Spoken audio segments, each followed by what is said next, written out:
नमस्कार, मैं हूं आशीष चित्रांशी और आप देख रहे हैं the news launcher. Jantar Mantar से इस वक्त की बड़ी खबर है, जहां कॉकरोच जनता पार्टी की अगुवाई में अभिजीत दीपके के नेतृत्व में बड़ी संख्या में जेनजी मैदान में उतरे हैं और धर्मेंद्र प्रधान के इस्तीफे की मांग से ये आंदोलन शुरू हुआ था। वहीं पर अब ये डिमांड मोदी के इस्तीफे में तब्दील होती नजर आ रही है। ये बड़ी खबर है। आपको मैं क्लिप सुनवाऊंगा जिसमें धर्मेंद्र प्रधान इस्तीफा दो से नारा बदलते बदलते प्रधानमंत्री मोदी इस्तीफा दो तक, पीएम मोदी इस्तीफा दो तक पहुंच गया है। इसीलिए मैंने कहा था कि इस आंदोलन को कैप्चर करने की कोशिश किसी दो चार लोगों को घुसाकर या किसी को अपने गिरफ्त में लेकर की जा सकती है, कोशिश की जा सकती है आंदोलन को कब्जाने की। लेकिन इस आंदोलन का जो बेस है, कोर है, आत्मा है, वो आम जनजी है जो इस सरकार को पहचान चुका है 12 साल। क्या उस आम जनजी को, जो धर्मेंद्र प्रधान नहीं, जो नरेंद्र मोदी के फेल सिस्टम को पहचान चुका है, उस सिस्टम को बदलना चाहता है, उसको सिर्फ धर्मेंद्र प्रधान के इस्तीफे से झुनझुना पकड़ाया जा सकता है? मुझे इसकी उम्मीद कम है, क्योंकि ये यूथ 12 साल से उकताया हुआ है, उबा हुआ है, परेशान है, झुझलाया हुआ है, भयंकर ये नाराज है। इसको दो चार आदमी मोल्ड करके, डाइवर्ट करके या सेफ्टी वॉल्व से इसके क्रोध को मैनेज कर पाएंगे, इसको लेकर के संदेह है। और ये संदेह तब और भी ज्यादा मजबूत हो गया जब जंतर मंतर की भीड़ में, इससे भी बड़ी खबर है, मोदी का इस्तीफा मांगना शुरू हुआ, लेकिन जंतर मंतर की भीड़ में जब कट्टर अंधभक्त घुस गए बवाल करवाने के लिए। और क्या मोटिव हो सकता है? और क्या मोटिव आप बताइए? कभी आज तक आपने ऐसा देखा कि भारतीय जनता पार्टी की रैली हो, भारतीय जनता पार्टी या मोदी का रोड शो हो, और मोदी के रोड शो में, मोदी के कार्यक्रम में, रैली में, भारतीय जनता पार्टी के कार्यक्रम में राहुल गांधी के समर्थक या वामपंथी छात्र वो अंदर घुस जाएं और घुस करके वहां पर उपद्रव करें? अगर कभी किसी ने काला झंडा भी दिखा दिया है तो उसको जमानत के लिए तरसना पड़ा है। काला झंडा दिखाने पे, नरेंद्र मोदी काला झंडा दिखा करके मोदी के कार्यक्रम में कोई दिखाए, जमानत के लिए तरस जाता है। और ये तो अभी कोई स्टेब्लिश पॉलिटिकल पार्टी नहीं है, ये तो पहली बार आए हैं। 1000, 2000, 3000 कितनी भीड़ इकट्ठा हुई है, अभी शाम को हिसाब किताब होगा। इसमें घुस गए सब, पुलिस ले तो गई है वहां से, लेकिन इन पर क्या एक्शन होगा, इसको लेकर के बड़ा संदेह तब पैदा हो जाता है जब इस आयोजन से पहले कल शाम को ही वीडियो आते हैं गाजियाबाद में एक ऐसा उपद्रवी जिसके जमानत पर जश्न मनता है पिंकी चौधरी गाजियाबाद में, जो एक नहीं बार बार हर महीने जिसके आपत्तिजनक वीडियो 10 आते हैं, जो लाठी लेकर के कहीं भी बांग्लादेशी और रोहिंग्या के नाम पर उपद्रव शुरू कर देता है। वो वीडियो बना के डालता है और कहता है लाठी लेकर के आएंगे और लाल कर देंगे, लाल कर देंगे पिछवाड़ा। यही शब्द उसके होते हैं, ये जेनजी आए, इनसे हम निपटेंगे। और वो बेखौफ बिंदास बैठा हुआ है। इसका मतलब है कि जो नीचे, जिसको 12 साल में तैयार किया, जो एकदम कट्टरपंथी, ये कट्टरपंथी अंधभक्त हैं, ये कट्टरपंथी अंधभक्त उपद्रव करने की तैयारी पहले से कर रहे थे। जितनी तैयारी कॉकरोच जनता पार्टी ने, युवाओं ने की थी, उससे ज्यादा तैयारी इन उपद्रवियों ने की थी। इनके वीडियो जो सोशल मीडिया में है, लेकिन इन पर कहां एफआईआर हुई है, कहां इनकी गिरफ्तारी हुई है? ये बहुत सारे सवाल खड़े हो गए। भाव को लाइए, मैं आपको एक एक दिखाता हूं। शुरू करते हैं, हम सारा विजुअल दिखाएंगे आपको। स्वागत है भाव। जरा हिंदू ने, ये सबसे पहले खबर ही आई हिंदू के जरिए अभी बस थोड़ी देर पहले। द हिंदू, हिंदू मतलब ये वाला मोदी वाला हिंदू मत मानिएगा कभी भी, द हिंदू जो अखबार है। ये देखिए, जंतर मंतर पर कुछ लोग detain, some men are detained, कुछ लोग डिटेन किए गए हैं for raising slogans against cockroach Janata Party protesters. जो प्रदर्शनकारी हैं कॉकरोच जनता पार्टी के, उनके खिलाफ नारेबाजी करते हुए, सोचिए उस भीड़ में घुस करके। फिर मैं कहता हूं आप इमेजिन कीजिए नरेंद्र मोदी की रैली में नरेंद्र मोदी के खिलाफ नारेबाजी करने के लिए क्या 20 लोग घुस सकते हैं? यहां पर कॉकरोच जनता पार्टी, ये कॉकरोच जनता पार्टी तो हम नाम नहीं लेना चाहते, मैं कहता हूं इस देश का यूथ इकट्ठा हो रहा था, वो संख्या कितनी भी हो, उनके बीच में ये कैसे घुसे? और सुबह से हम खबर देख रहे हैं कि पुलिस जंतर मंतर पर इतनी तगड़ी व्यवस्था की है कि बाहर ही चेक करके एक आदमी को भेज रही है, बाहर से चेक करके भेज रही है। ये सारे के सारे पूरे जिस वेशभूषा में रहते हैं उसी में आए हैं, बकायदे भगवा लपेटे और पूरे उससे आए हैं। जो लड़की महात्मा गांधी को गालियां दी है ऑन कैमरा, रिद्धिमा, वो यहां पर नजर आई, वो यहां पहुंची हुई थी। महात्मा गांधी, उस पर आज तक नहीं कार्रवाई हुई। कैमरे पे महात्मा गांधी को गालियां दिया है उसने। इस देश में महात्मा गांधी को गालियां देना भी अब अलाउ हो चुका है। अब मैं शुरू करता हूं हिंदू, आपने देख लिया खबर, जरा विजुअल लाइए, जो द हिंदू ने विजुअल दिया है वो विजुअल लाइए।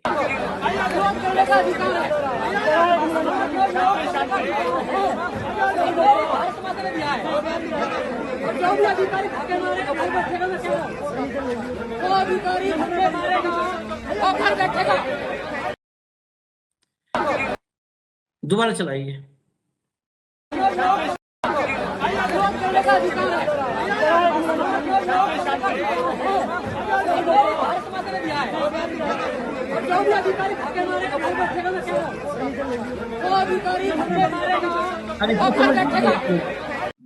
इसमें बताएंगे लोग कि लोकतंत्र में यही तो होना चाहिए। ये कह रहा है कि विरोध करने का अधिकार है। विरोध करने का अधिकार ऑब्वियस सी बात है, लेकिन विरोध करने का अधिकार कैसे दिया गया है? मैं कह तो रहा हूं कि ये अधिकार कभी नरेंद्र मोदी एक बार बता दें कि अधिकार है, तो उनकी रैली में हम ही चल के विरोध करके एक बार ट्राई कर लेंगे। कह दें कि विरोध करने का अधिकार है, मेरी रैली में आकर के विरोध करना। आप विरोध करने का अधिकार ये नहीं है, ये बवाल करने का अधिकार आप खोज रहे हो।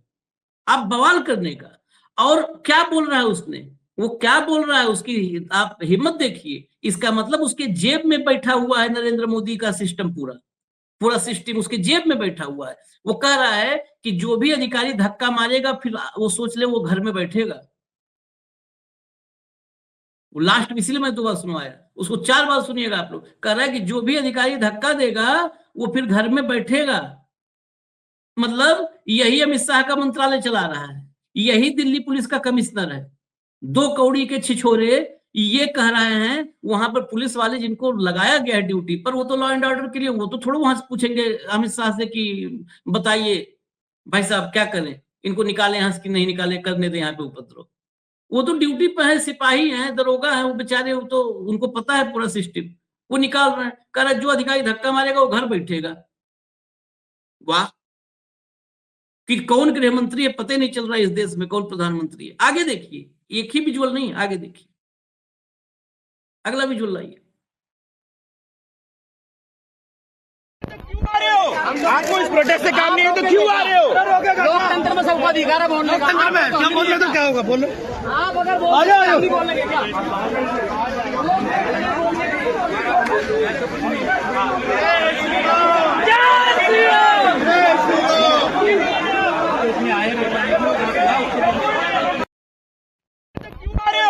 आपको इस प्रोटेस्ट से काम नहीं है तो क्यों आ रहे हो? लोकतंत्र में सबका अधिकार है बोलने का। लोकतंत्र में क्या बोल रहे हो तो क्या होगा, बोलो।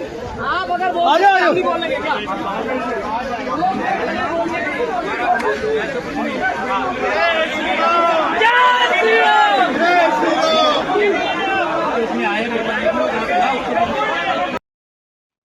ये देख रहा, ये एकदम स्टेब्लिश हो गया। इसमें जो उसमें नहीं हुआ था, जय श्री राम, ये मंदिर में आए हो घंटा बजाने, जय श्री राम, ये उपद्रवी, इन पर यूएपीए कौन लगाएगा? इन पे नहीं लगेगा, इनकी औकात नहीं है। ये तो सब सरकारी पालतू है ना, ये पालतू दामाद सब है इनका। आगे देखिए, इसको देखिए, लड़की को, यही है वो। मुझे भी इसके बारे में खोजना पड़ा, इन सब के बारे में ध्यान नहीं देते। ये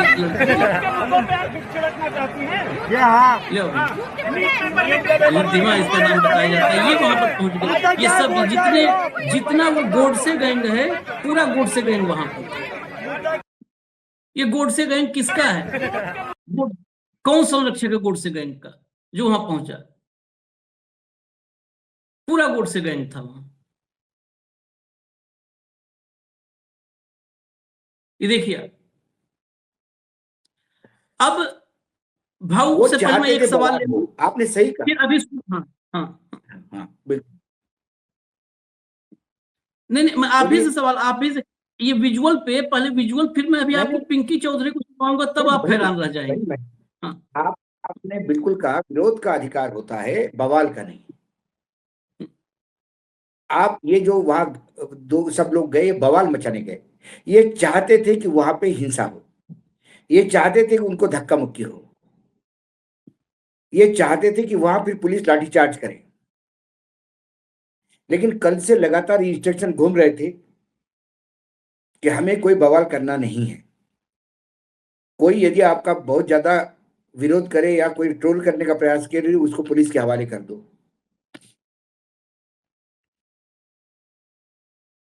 आपने सही कहा, ये गोडसे की गैंग है सब। और इनको संरक्षण किसने दिया? किस अधिकार से और किस ताकत से लोग वहां गए? कोई तो पीछे एक अभयदान होगा, कुछ तो उनको वहां संरक्षण होगा। ऐसा ये किस्सा आपने जेएनयू में भी देखा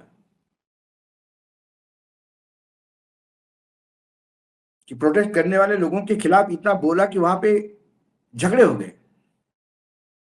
और फिर गोदी मीडिया पूरा टाइम बोलने लगा कि देखो उस लड़की पे कैसा हमला किया, देखो लड़की को धक्का दिया, लड़की को धक्का दिया। लड़की ने वहां क्या बवाल किया ये कोई नहीं देख रहा था। ये आंदोलन को बदनाम करने के लिए छोड़े गए छिछोरे हैं। इन पे कोई एक्शन नहीं होगी। आपने सही कहा, महात्मा गांधी को गोली मारने वाले गोडसे के प्रति आदर रखने वाले लोगों से अपेक्षा क्या की जाती है? जब बीजेपी की सांसद ही कहती है कि गोडसे मेरा रोल मॉडल है, उसके बाद क्या बचता है? और प्रधानमंत्री इतना रह के बोलते कि मेरे दिल को बड़ी पीड़ा हुई। किस बात की पीड़ा भाई? गोडसे को महिमा मंडित करने की वजह से पीड़ा हुई या बहुत लेट महिमा मंडित किया इसके लिए पीड़ा हुई?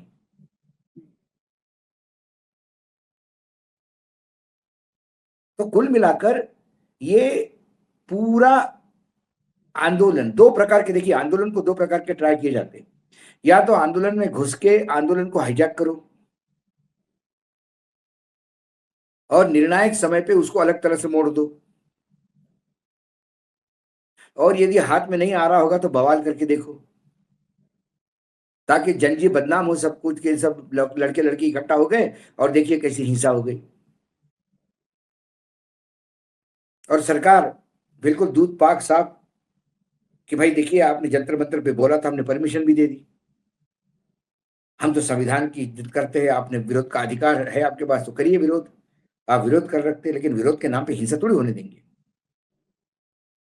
सरकार के पास आंदोलन को तोड़ने का ये भी अधिकार है।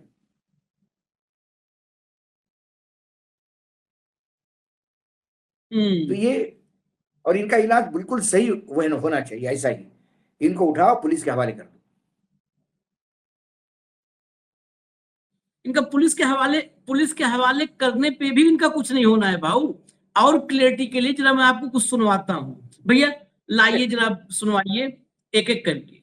2-3 बयान हैं इस पूरे इकोसिस्टम के और बहुत महत्वपूर्ण है, सुनवाइए। लेकिन मंत्री जी का तो लेकर इस्तीफा नहीं हुआ। तो मंत्री जी का इस्तीफा क्यों हो तो फिर पहले ना? इससे पहले कभी किसी मंत्री ने इस्तीफा दिया? मंत्री जिम्मेदार नहीं है। जो अच्छा दाढ़ी वाला मर्डर करे मूछ वाला पकड़ा जाए, ये तो नहीं चलेगा।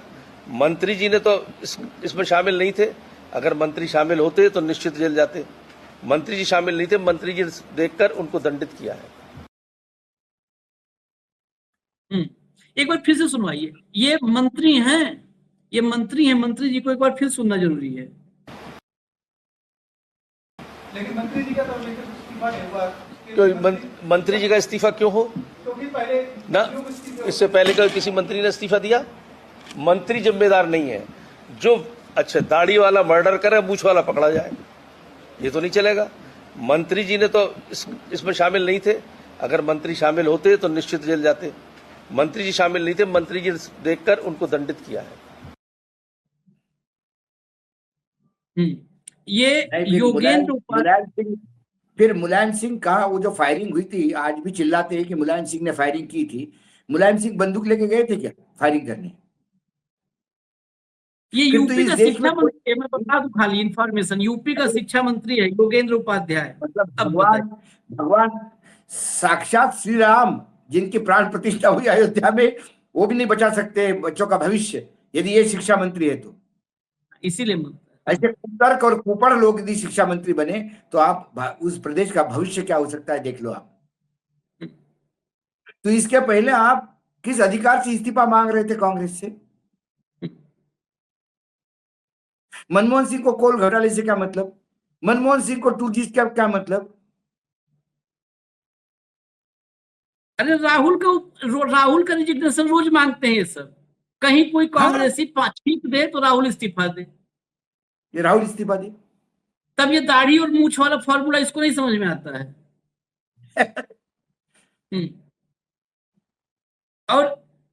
और भी आपको बता दें, ये एजुकेशन में भी हायर एजुकेशन मिनिस्टर है, उच्च शिक्षा मंत्री। निर्लजता का अमृतकाल चल रहा है आशीष जी, और ये बात बताती है कि इनको आप लोगों से कोई लेना देना नहीं रहा, आम आदमी से इनको कोई लेना देना ही नहीं रहा, क्योंकि इनको पता है कि ज्ञानेश कुमार हमको सत्ता में बिठाने वाला है। हम काहे तभी इतना ब्लंटली बोलते नहीं देंगे मंत्री इस्तीफा। क्यों देंगे भाई? नहीं देंगे। जो बनता सो कर लो। क्या कर लोगे? अगले चुनाव वोट ही नहीं दोगे ना, तो उससे हमें क्या फर्क पड़ता है? क्योंकि ना तुम्हारे वोट से सत्ता में आ रहे हैं, ना जनादेश से सत्ता में आ रहे हैं। हमारे लिए ज्ञानेश कुमार जिंदाबाद, उनको काम दिया है हमको सत्ता में लाने का, तो हो रहा है काम और बढ़िया डंके की चोट पे हो रहा है। ये तो अभी आपने उच्च शिक्षा मंत्री को सुना। अब ये भारत के सबसे बड़े मंत्री इनको आप मान लीजिए, क्योंकि ये लोग को कुछ नहीं, इनका बाल बांका नहीं हो रहा है, न इनके घर पे बुलडोजर चलता है। बुलडोजर वगैरह इनके घर के लिए नहीं है। आप कल्पना कीजिए, उत्तर प्रदेश का मुख्यमंत्री रोज खड़ा होकर के कहता है बुलडोजर चल जाएगा, पाताल में घुसा देंगे। तो ये सारा बुलडोजर का तेल खत्म हो जाता है, पंचर हो जाता है। जब पिंकी चौधरी की सुनवाइए, ये हिंदू रक्षा दल ये कुछ बना बैठा है। सभी भाइयों को जय श्री राम। सभी भाइयों को बताना चाहता हूं, जैसे कॉकरोच पार्टी रातों रात इन मुल्लाओं ने और कम्युनिस्टों ने आसमान पर चढ़ा दी है, लेकिन इसे ये नहीं पता है यहां देशभक्त देश प्रेमी पागल लोग हैं जो ऐसे लोगों को बर्दाश्त नहीं करेंगे जो देश विरोधी ताकतों को बढ़ाने का कार्य करेगी। और सुन लेना, हम तो सीधे साधे आदमी हैं, लेकिन जो देश के विरोध में कार्य करेंगे उनके लिए हमारे पास लठ तैयार हैं। पिछवाड़े लाल करने का काम कल सुबह पहुंच रहे हैं जंतर मंतर। जहां मिलोगे वहीं मारेंगे, जो होगा उसे देखेंगे। जय श्री राम, हर हर महादेव। एक बार फिर सुनवाइए, हो सकता है नरेंद्र मोदी को न सुनाई दिया हो, योगी आदित्यनाथ बुलडोजर बाबा जो है उनको न सुनाई दिया हो। मतलब ये तो, अगर ये सब सुरक्षित हैं तो इसका मतलब ये सरकारी पालतू गुंडे हैं ये सब। नहीं, बिल्कुल सरकारी पालतू गुंडे नहीं थी। इनकी औकात क्या थी भाई? यूपीए सरकार के टाइम पे, मुलायम सिंह के टाइम पे इनकी आवाज कहां गई थी? इनका देश प्रेम कहां गया था? तब इनको मालूम पड़ता लट कहां पड़ता है, सूझता कहां है। सभी भाइयों को जय श्री राम।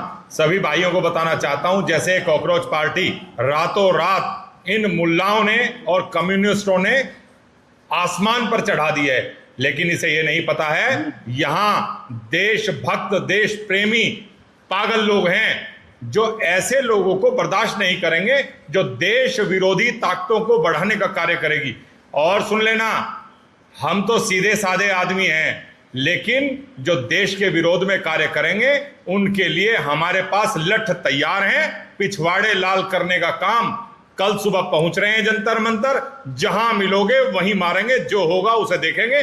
जय श्री राम, हर हर महादेव। जो नहीं तो होगा फिर ये इतना देख जय श्री राम का नाम ले रहा है और हर हर महादेव का नाम ले रहा है, तो फिर वो चला जाता ना लट लेके। वो तो जंतर मंतर पे पहुंच गए भैया, जंतर मंतर तो युवा पहुंच गए, जन जी जंतर मंतर पे पहुंच गई। अब आपका काम है लट लेके जाने का। राम का नाम लेके बोला है आपने, हर हर महादेव लेके बोला है आपने। जब आपने इतना किया है तो आप करो, आ जाओ। कि सिर्फ हवाबाजी, मन की बात करते हो। ये तो जंतर मंतर छोड़ो, दिल्ली के आसपास भी भटकता हुआ दिखाई नहीं देगा ये आपको। ये क्योंकि उपद्रव ये तो करते हैं सब, क्योंकि इनका कुछ बाल बाग का नहीं होता भाऊ। पुलिस ले हाँ, जाती है, जब अरे बहुत बाबा, बवाल होता है पुलिस ले मैंने जाती है, 10 दिन बाद बाहर आ तो जाता है। कहा नहीं नहीं, वो तो आ गए, अब तू लट लेके आ। वो भी नहीं कर पा रहे।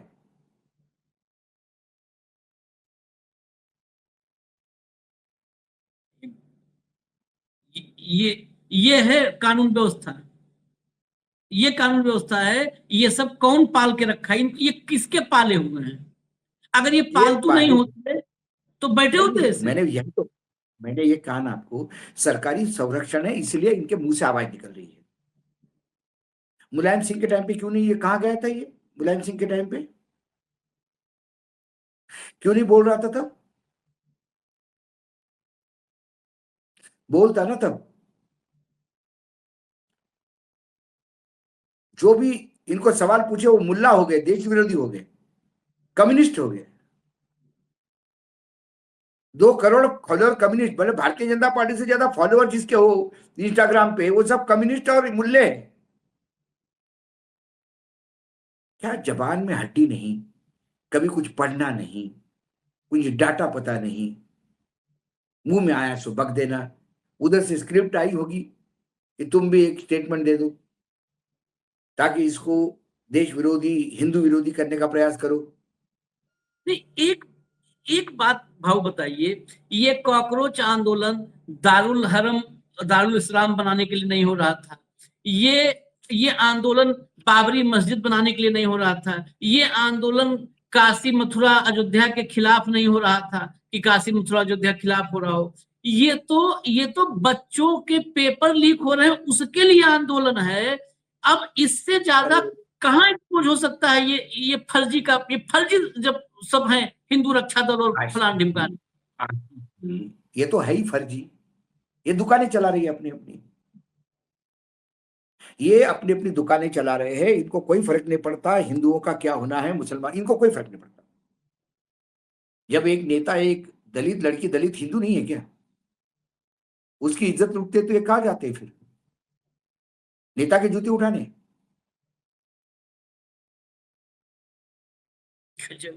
हिंदू में तो महिलाओं को शक्ति माना गया है। फिर कुश्ती की लड़कियां जब धरने पे बैठी थी, तब क्यों नहीं गोंडा के सांसद के खिलाफ बोलने की हिम्मत हुई? कि तब लग रहा था कि वो मार मार के सुझा देगा, इस डर से एक शब्द नहीं बोले। ये शुद्ध रूप से सरकारी संरक्षित है। मैंने इसलिए तो कहा, मुलायम सिंह के टाइम पे इनकी आवाज क्यों नहीं उठी, अभी क्यों इनकी आवाज उठ रही है? और एक दीपक ने सिर्फ इतना कह दिया था कि हाँ मैं भाई, एक मुसलमान को क्यों मार रहे हो आप? तब वो दीपक हिंदू नहीं था क्या? तो उसके जिम से लेके सब करना। अंकिता भंडारी हिंदू नहीं थी क्या? कहां गया तुम्हारे अंदर का पुरुषार्थ? इनका पुरुषार्थ भी सब्जेक्टिव है, इनका राम नाम भी सब्जेक्टिव है, इनका हिंदुत्व भी सब्जेक्टिव है। इनके वालों ने कुछ अत्याचार भी किया तो वो सदाचार है। इनके लिए न अंकिता हिंदू है न कुछ, ये बेसिकली नाम रखे हैं सब हिंदू रक्षा दल, और घर में हिंदू रक्षा दल इन्होंने मोदी को ही खाली हिंदू माना है। ये कायदे से मोदी रक्षा दल है, धर्मेंद्र प्रधान रक्षा दल है, ये योगी रक्षा दल है, ये भाजपा रक्षा दल है, ये बीजेपी के सब पालतू हैं, ये पालतू हैं। इन पालतुओं का क्या होता है, पालतू कैसे पाले जाते हैं, सबको पता है। और पालतुओं की उम्र कितनी होती है, आयु कितनी होती है, यह भी लोगों को पता है, सब पता है। 12 साल हो चुका है, 12 साल हो चुका है, उम्र में 12 साल हो चुका है, पालतुओं की उम्र सबको पता है।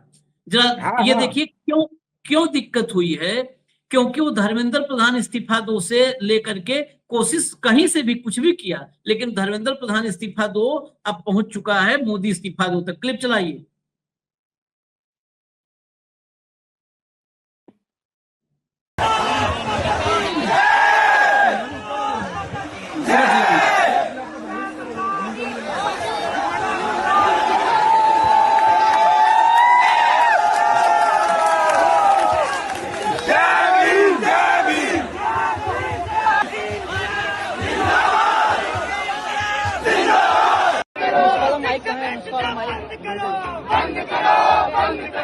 निजीकरण नहीं चलेगा, नहीं चलेगा, नहीं चलेगा, निजीकरण नहीं चलेगा, नहीं चलेगा, नहीं चलेगा, पेपर लीक नहीं चलेगा, नहीं चलेगा, नहीं चलेगा, पेपर लीक नहीं चलेगा, नहीं चलेगा, नहीं चलेगा, छात्र विरोधी ये सरकार नहीं चलेगी, नहीं चलेगा, छात्र विरोधी ये सरकार नहीं चलेगी, अगली बार युवा विरोधी ये सरकार नहीं चलेगी, अगली बार युवा विरोधी ये सरकार नहीं चलेगी, अगली बार लीक वाली ये सरकार नहीं चलेगी, अगली बार लीक वाली रोजगार देना होगा, देना होगा, देना होगा, शिक्षा देनी होगी, देनी होगी, देनी होगी, सबको शिक्षा देनी होगी, देनी होगी, देनी होगी, सबको रोजगार। अलग से जरा वो क्लिप चलाइए जिसमें धर्मेंद्र प्रधान इस्तीफा दो के बाद मोदी इस्तीफा दो के नारे पर आ गया पूरा मामला।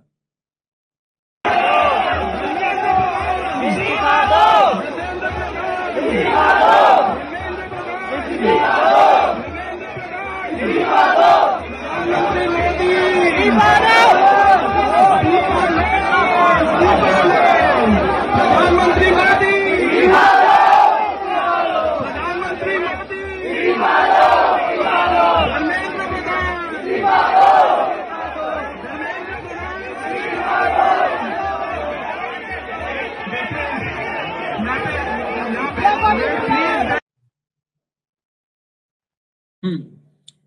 ये अभी बाद में एक बार और चलाएंगे, जरा जो है कुछ बाइटें हैं, कुछ बयान हैं, उनको भी चला देते हैं, फिर सवाल आखिरी लेंगे। चलाइए भैया, एक एक करके सब चला दीजिए। योगेंद्र यादव आज समेत कई दिल्ली लोग। में प्रोटेस्ट के लिए इकट्ठे हुए यूथ के नाम एक कविता, विनोद कुमार शुक्ल की।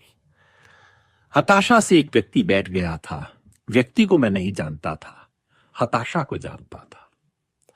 आप सब लोगों को मैं नहीं जानता, लेकिन आपकी जो इमोशन है, जो फ्रस्ट्रेशन है, जो गुस्सा है, जो एस्पिरेशन है, उसे मैं जानता। कविता कहती है, मुझे वह नहीं जानता था, मेरे हाथ बढ़ाने को जानता था। हम दोनों साथ चले, दोनों एक दूसरे को नहीं जानते थे, साथ चलने को जानते थे। मैं कॉकरोच जनता पार्टी को नहीं जानता, उसके लीडर्स को नहीं जानता, आप सबको भी नहीं जानता, लेकिन साथ चलने को जानता हूं। सलाम करता हूं आप सब लोगों को और अपील करता हूं इस देश की तमाम ऑपोजिशन पार्टी से, आज हमारा धर्म है साथ चलने को, चाहे पार्टी का जो भी नाम हो। दल से बड़ा है देश, हम सबको मिलकर साथ साथ चल के आज इस देश को बचाना है। अब एक आध जो छात्र आए हैं बहुत दूर दूर से, देखिए शुरू में जिस तरीके से बताया गया कि नहीं ये तो 100-200 हैं, 100-200 हो, 2-4 हजार हो, 2-4 लाख, लेकिन छात्र बहुत दूर दूर से आए हैं। मैं वहां पर हैदराबाद से आए छात्र को, सोचिए हैदराबाद से चला आया छात्र दिल्ली में 6 तारीख के लिए, हैदराबाद से आए, हापुड़ से आए, जौनपुर उत्तर प्रदेश के दूसरे छोर पर है, बनारस के आगे, जौनपुर से छात्र आए हैं, जौनपुर गाजीपुर से चले आए हैं, तो ये बड़ी बात है। जरा सुनवाइए। इंडियन एक्सप्रेस ने जो है ये बातचीत की थी उसके हवाले से। आपका नाम? मेरा नाम संजीव कुमार है, मैं जौनपुर से आया हूँ, स्पेशली इस CJP के प्रोटेस्ट में आया हूँ। बहुत सी चीज़ें जो फैक्टर को लेकर यहाँ पर प्रोटेस्ट करने के लिए आया हूँ, जैसे कोई भी चीज़, कोई भी जो नेता हो या कोई भी पर्सन हो, कोई बिजनेसमैन हो, हर कोई अकाउंटेबल होना चाहिए, मतलब रिस्पॉन्सिबल होना चाहिए। ऐसा हो गया मतलब किसी को लाज शर्म कुछ बचा नहीं है, कुछ भी कर रहे हैं फिर बाद में ठीक हो जा रहे हैं। और मेरा पर्सनली ये भी है कि मैंने गेट एग्ज़ाम में अपीयर हुआ था 2025 से पहले। गेट एग्ज़ाम में अच्छी खासी वेरिफिकेशन होती थी, सब कुछ आइडेंटिफिकेशन, इसके बाद थंब आइडेंटिफिकेशन होता था।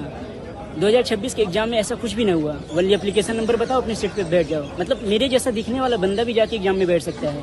मतलब ये सब क्या है, जिसकी वजह से बीच में कितने भी 1 से लेकर 20 या उससे एबव की जो गेट रैंकर हैं गायब हैं, कहाँ हैं, क्यों, मतलब ऐसी चेकिंग क्यों हो रही है? ये सवाल है। और ये बच्चे कितने दूर दूर से आए हैं। देखिए आम परिवार के बच्चे झोला उठाए, बैग कंधे पे टांगे और चल दिए हैं, जनरल बोगी में लद करके यहाँ तक पहुंचे हैं। इनके सवालों का जवाब देने का काम परीक्षा पे चर्चा करने वाले 56 इंची साहेब का था। एक बार इन्हीं के सवालों पर चर्चा कर लेते, एक बार इनके साथ बैठ जाते, सब चले जाए घर। हम तो कह रहे जंतर मंतर नरेंद्र मोदी को आना चाहिए, क्योंकि अब नरेंद्र मोदी इस्तीफा दो के नारे लगने लगे हैं बाबू। एक बार आ जाओ, बात कर लो कि क्या क्या सवाल है, नीट गेट सब समझा देते हैं।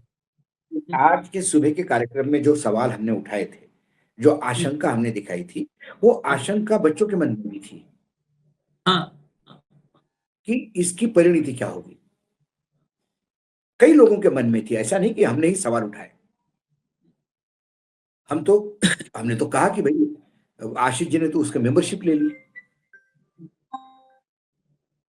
मैंने तो मेंबरशिप नहीं ले पाया मैं, क्योंकि वो मैं थोड़ा सा डिजिटली हैवी नहीं हूँ, फेसबुक वगैरह पे बहुत बड़ा मुश्किल से, लेकिन लेना मुझे भी है। मैंने कहा था ऑफिस में कि यार मेरे को भी करवाना है इसमें। लेकिन फिर हम अपने आप पे भी संदेशा उठाते हैं। कई बार देखा होगा आशीष के और मेरे डिस्कशन में भी जरूरी नहीं कि मैं जो कहूं आशीष माने, आशीष जो कहे मैं मानूं। कई बार हमारे भी अंतर्विरोध होते हैं। वो अंतर्विरोध किस लिए होते हैं? वो नौटंकी का मंचन नहीं होता, वो अंतर्विरोध इसलिए होता है कि मन नहीं मानता। कुछ इन्फॉर्मेशन मेरे पास होती है, मुझे लगता नहीं आशीष जी को पता नहीं, शायद इसलिए बोल रहे हैं। कुछ आशीष जी के पास होती है। और बाकायदा संघ के मामले में मैं कई बार off the record, on the record कई बार डिस्कशन होता था। मैं कहता था नहीं, संघ ने मन बना लिया है कि संघ अब कब्जा, मतलब संघ कंट्रोल कर लेगा। आशीष पहले दिन से कह रहे थे कि भाऊ ये आपका भ्रम है। फिर मैं उनको बोल रहा था कि किन किन लोगों से मेरी बात हो रही है। वो कहता था माफ कीजिएगा भाऊ, आप बड़े हो हमसे, लेकिन ये बड़े लोग जो आपसे बात कर रहे हैं ये नीचे मुंडी करेंगे एक समय जब आप सवाल पूछोगे तो। अरे मैं नहीं, तुम नहीं समझ पा रहे हो, अभी तुम नहीं जानते हो संघ को। आखिर आशीष सही हुए, लेकिन हमने आशीष को कभी नहीं कहा कि यार ये प्राइवेटली बात करा करो, स्क्रीन पे मत करा करो। स्क्रीन पे भी हुआ। हमारे पुराने शो देखोगे तो आशीष ने कहा कि मैं नहीं मानता भाऊ आपका होगा, लेकिन मुझे तो कोई आशा नहीं। और आखिर में मैं मान गया। वही हुआ जब मैं उन लोगों को पूछा क्या हुआ, नीचे मुंडी करके चुपचाप बैठे रहे, शब्द नहीं थे उनके पास बोलने के लिए। तो ये मैंने इसीलिए कहा कि मन में कुछ हो, चाहे हम दोनों साथ में काम करते हो, जो कुछ भी हो, चाहे मैं उम्र से बड़ा हूं, एक्सपीरियंस से बड़ा हूं, लेकिन मैं गलत हो सकता हूं, क्यों नहीं हो सकता? सवाल उठने चाहिए। ये बच्चे हो सकते हैं, हमारे अपने बच्चे हैं, इनको हमने प्रोत्साहित भी किया, इनके ऊपर कई कार्यक्रम भी किए, लेकिन जब ये कुछ डायरेक्शन ठीक से दिख नहीं रहा तो फिर संदेशा भी होने लगा। क्योंकि हमने इतिहास देखा है बीजेपी का, हमने संघ का इतिहास देखा है। हाँ, असली बात यही है। ये वो लोग हैं, ये रेडीमेड सिंहासन पे जाके बैठते हैं। इसलिए दो चीजें जो अभी घटनाएं हुई जिसपे लगातार मैं, आज हमने मेरे 2 कार्यक्रम सुबह देखे होंगे आप। अब आपको लगता होगा कि भाई वानखड़े भी क्या अभी आशीष जैसा निगेटिव ही हो गया है क्या? निगेटिव नहीं, यथार्थ है वो। और जब तक निगेटिव सोचोगे नहीं तब तक पॉजिटिव की महत्व नहीं समझ में आएगा। आज हमने सुबह भी जो मेरा कार्यक्रम था, मैंने कहा ये आ तो रहे हैं लेकिन इनको फोकस्ड होना चाहिए, इमैच्योर काम नहीं होगा, नहीं तो एजीपी हो जाएगा। और दूसरा कार्यक्रम हमने तमिलनाडु पे किया, जो नई अन्नामलाई की पार्टी है, क्या वो अन्नामलाई की है या उसके पीछे कोई खेल है? और उसके मैंने कारण दिए, हवा में बात नहीं की। मैं झूठा साबित हूं, ये मैं आज ईश्वर से प्रार्थना करता हूं। मेरे दोनों आशंकाएं, मेरे दोनों सुबह के खबर के मैं झूठ साबित हूं, दिल से मैं भगवान से प्रार्थना करता हूं। क्योंकि यदि मैं झूठा साबित हुआ तो वो सक्सेस स्टोरी होगी, और वो सक्सेस स्टोरी होगी तो इस देश के लोकतंत्र और संविधान की रक्षा के लिए दो और योद्धा मुझे दिखाई देते हैं। लेकिन मेरी आशंकाएं सही साबित होगी तो एक डिप्रेशन में समाज जाएगा, हतोत्साहित हो जाएगा, लगेगा नहीं ये भी ऐसे ही निकले ना, फिर इनको भी यही चाहिए था। किस पे विश्वास रखें बताइए? सब एक जैसे, ये हताशा नहीं आनी चाहिए। इसलिए हम खुद कहते हैं कि मेरे कहे हुए, आज हमने देखिए, हमने सुबह का कार्यक्रम में हमने कहा कि धर्मेंद्र प्रधान का इस्तीफा होकर उसको तो मुख्यमंत्री बना देंगे, प्रमोशन है उसका। इधर का क्या? जब मोदी जी के नारे लगे तो इसका मतलब वहां है, वहां लोग सोच रहे हैं, वो छोड़ने वाला नहीं वो है। यूथ, मैं और यूथ आखिर छोड़ने में वाला नहीं है, तो उस यूथ को कब्जा कौन करेगा? वो यूथ को मिसडायरेक्ट कौन करेगा? और जैसा इन्होंने कहा कि हैदराबाद से स्टूडेंट आया होगा, जौनपुर से बिल्कुल आया होगा, क्योंकि अरावली के लिए मुंबई से बड़ी कंपनी में बड़े एग्जीक्यूटिव लेवल पे, मतलब वो लड़कियां जो तनख्वाह ले रही थी 2-2 ढाई-ढाई लाख रुपए, यंग लड़कियां थी, वो टैलेंट है देश का, वो छुट्टी लेके आई है 10 दिन की अपने पैसे से। देखिए, कुल मिला के अभी ये है कि देश की युवा शक्ति, मैं उसको उस एंगल से देखता हूं। तो मेरी जिस युवा शक्ति पे हम पूरी अपनी दामोदमार लेके चल रहे हैं कि यही अब इस देश को बचाएगी। आशीष जी हमेशा कहते हैं कि युवा शक्ति और गांधीवाद, महात्मा गांधी के रास्ते से चलते से ही हम बड़े से बड़े संकट को हल कर सकते हैं। और जब जब महात्मा गांधी का नाम सामने आएगा, गोड़ से अवतरित होंगे। हाँ, गुड से तो आएगा। आज वहां जो आए, आज आज जो आपने वक्त में सुना कि हम लट लेके आ रहे हैं, वो गोड़ से है। गोड़ से ने जन्म लिया, क्योंकि गांधी की विचारधारा ऊपर आते से ही गोड़ से जन्म लेगा। जब ये गांधी समांतर आएगा, चलते हैं। लेकिन और गोड से 10 बार आप गांधी की हत्या करिए, जब जब गांधी आए तब तब गोडसे आए, और जब जब गोडसे ने गांधी की हत्या की, गांधी विचार और प्रखरता से सामने आया, और गोडसे इतिहास में खत्म हो गया। आखिर में हम, क्योंकि अभी और कार्यक्रम लाना है, आज तो इस पे यही महत्वपूर्ण मुद्दा है और यही देश के लिए महत्वपूर्ण है। एक मिनट में और मैं कंक्लूड करूंगा। बीजेपी, महाभारत में चक्रव्यूह में 7 द्वार थे, बीजेपी के चक्रव्यूह में 4 द्वार हैं। 4 में से 3 द्वार युवा तोड़ चुके हैं।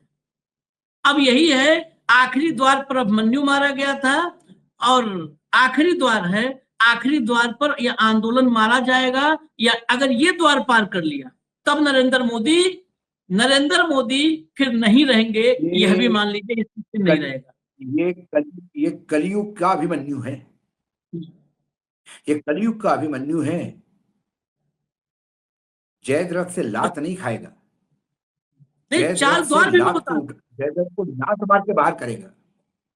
4 द्वार कौन से हैं? 3 कौन से तोड़े, चौथे कहां फंसे हैं? चौथा सबसे खतरनाक। पहला द्वार बीजेपी के खिलाफ आप इस सिस्टम को जब पहचान जाएंगे और आवाज उठाएंगे, तो पहला द्वार क्या है इनका, मतलब पहला जो चक्रव्यूह, वो ये इग्नोर कर देंगे, आपको इग्नोर करेंगे। जैसे उसके एग्जाम्पल भी बता देता हूं, जैसे सुब्रमण्यम स्वामी, मधु किशोर जैसे लोग जो इंडिविजुअल आइडेंटिटी हैं, वो बहुत सारे तथ्य रखते हैं, लेकिन उनको इग्नोर मार देते हैं कि इग्नोर हो, तुमको ना कोई दिखाएगा, ना तुमको कोई छापेगा, ना तुम्हारे बारे में चर्चा करेगा, इग्नोर। वो वहीं खत्म हो जाते हैं, पहले ही चक्रव्यूह के पहले द्वार पर सुब्रमण्यम स्वामी और मधु किशोर जैसे योद्धा खत्म हो जाते हैं, ये इग्नोर करते हैं। उस द्वार को पार कर लिया इस आंदोलन ने, क्योंकि इतनी बड़ी संख्या दिख गई सोशल मीडिया पर कि इग्नोर नहीं कर सकते थे। इग्नोर के बाद ये दूसरा स्टेप क्या आता है, मजाक उड़ाते हैं, जो दूसरा द्वार है, फिर मजाक उड़ाते हैं कि खिल्ली में उड़ा दिया। दूसरा द्वार इन्होंने खिल्ली उड़ाया। आपने देखा होगा हिट ले लेकर के सब अपने घर वाला हिट ले लेकर के आए थे, कोई काला हिट, कोई लाल हिट। हाँ, वो एक कवि अरे भाई, कवि है, वो कवि बता रहा था। कवि कुमार विश्वास तो इसमें लीड ले रहे थे, हिट लेके घूम रहे थे। हाँ, हिट लेके सब एजेंसी उन्होंने एक एमसीडी में हिट बेच रहे थे। हाँ, तो हिट लेकर के पहले मजाक उड़ाया कि अरे कॉकरोचों को हिट से मार देंगे। इनको लगा कि अरे कॉकरोच से हिट से नहीं मार पाएंगे, ये तो हिट पी करके हम पे अटैक कर देंगे। हिट पीने वाले सब विषरोधी हैं कॉकरोच। तब तीसरा द्वार इनका आता है कैरेक्टर असैसिनेशन, बदनाम करने की कोशिश। फिर शुरू हुआ वो वही पूरा सिस्टम, और मंत्री तक उसमें इन्वॉल्व रहे। भाई हम नाम लेके फिर एग्जाम्पल, रिज्जू से लेकर तमाम मंत्री इन्वॉल्व रहे, जिन्होंने कहा कि ये पाकिस्तानी है, पाकिस्तानियों की भीड़ है। सक्सेना, लेफ्टिनेंट गवर्नर सक्सेना, हाँ, सबने कहा कि वो ये पाकिस्तान 94% पाकिस्तानी है। मतलब इस देश के मंत्री और गवर्नर जनरल जैसे लोग जो है वो काय पे चलते हैं, व्हाट्सएप यूनिवर्सिटी से। तो कैरेक्टर असैसिनेशन करने की कोशिश की। जब कैरेक्टर असैसिनेशन नहीं कर पाए, वहां भी फेल हो गए, क्योंकि वो पढ़े लिखे युवा थे। उन्होंने मुंह पे मारा डेटा, धाए, ये सब गिरे अपना नाक मुंह पकड़ के। तो तीनों द्वार उन्होंने फोड़ दिया इनके। इग्नोरेंस, मजाक उड़ाना, कैरेक्टर असैसिनेशन, तीनों खत्म। चौथा स्टेप सबसे खतरनाक है। जब ये तीनों जगह फेल होते हैं ना, तो मैं और नहीं कहूंगा, नहीं तो कुछ लोग को बुरा लग जाएगा। मैं हमेशा एक कहानी अकेले बातचीत में कहता हूं कि बौद्ध धर्म अलग बना था, बाद में क्या हुआ, कहे और बौद्ध अपने ही 10वें थे, तो ये उसमें शामिल हो जाते हैं। जिस सिस्टम को ये नहीं रोक पाते, उसमें शामिल हो जाते हैं।